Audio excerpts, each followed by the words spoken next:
8ஆம் வீட்டிலே 3 சூரியன் மறைந்து விபரீத ராஜ யோகத்தை உண்டு பண்ண இந்த நேரத்தில் 1 புதனோடு சேர்ந்து புதாதித்ய யோகம் பெறும் இந்த வேளையிலே ராசியிலே யார் இருக்கா? 6 செவ்வாய் வக்கரம் பெற்று அமருகிறார்.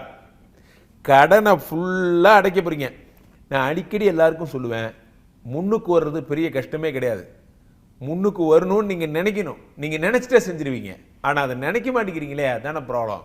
8ஆம் வீட்டிலே சூரியனும் புதனும் சேர்ந்து புதாதித்ய யோகத்தை கொடுத்து உங்களுடைய புத்தியை ஷார்ப் பண்றாங்க, பிரைட் பண்றாங்க. நம் புலன்கள் என்பவை நம் புத்துணர்ச்சி பெறுவதற்காக அதிகபட்சம் உங்களோட பொழுதுபோக்கு என்னவா இருக்கணும்? நல்லா தூங்குறதா இருக்கணும். அவ்வளவுதான். எந்திரிக்கும் போது உங்க புலன்கள் எல்லாம் புத்துணர்வா இருக்கணும். எந்திரிச்சு வேலை செய்யணும்.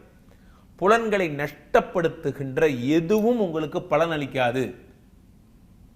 நான் ஒரு 1000 பேரை பார்த்தவன் சொல்றேன்.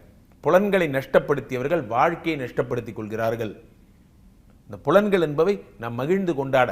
8ஆம் வீட்டிலே சூரியன் வந்து மாபெரும் புகழையும் யோகத்தையும் தரும் பொழுது, இந்த புகழ் தரும் போதை நிறைய பேர் பண்ற தப்பே என்னன்னா, இந்த புகழ் தரும் அந்த ஹெட்வெயிட் வந்துடக்கூடாது. நான் தான் அப்படிங்கிற எண்ணம். ஒரு தேவதை பிறக்க போகிறாள். அழகான ஒரு பெண் குழந்தை பிறக்க போகுது. மிதுன ராசிக்காரர்களுக்கெல்லாம் 5 உச்சம் பெறும்போது மாபெரும் யோகங்களை அடைகிறீர்கள். கடவுள் அப்ரூவ் பண்ணிட்டே இருக்கார். எதை கேட்டாலும் அப்ரூவ்டு தான்.